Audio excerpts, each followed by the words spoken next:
Hi, it's Jinlin. Welcome back to my embroidery channel, and today is the final step of this project, the finishing and the framing. I'm so happy you made it all the way here. For the final part, we're going to finish the backing directly on the hoop. Since this project is inspired by embroidery itself, I really feel that leaving it in the hoop is the perfect way to display it.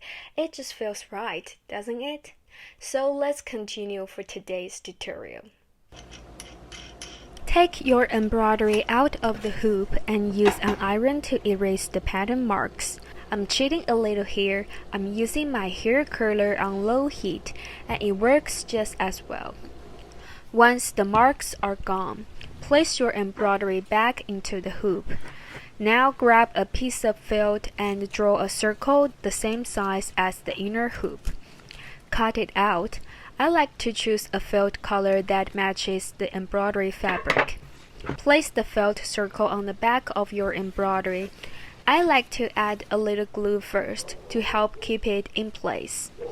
Next, trim the excess fabric, leaving about 3 to 4 cm around the edge.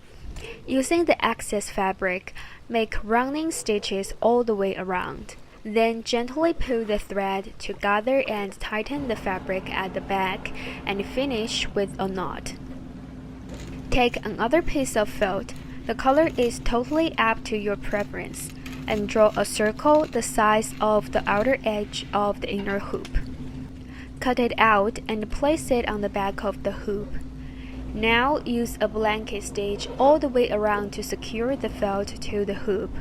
Take it slow and try to keep the spacing between each stitch as even as possible.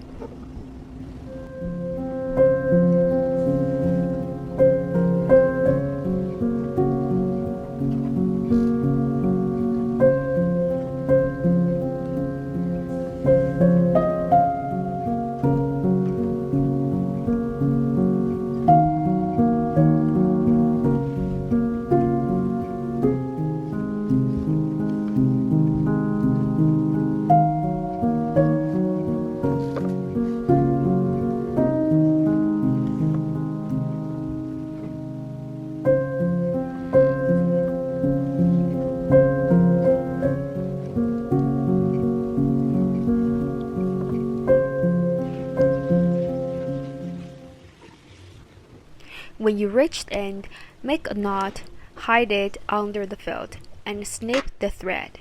And that's it. It's done.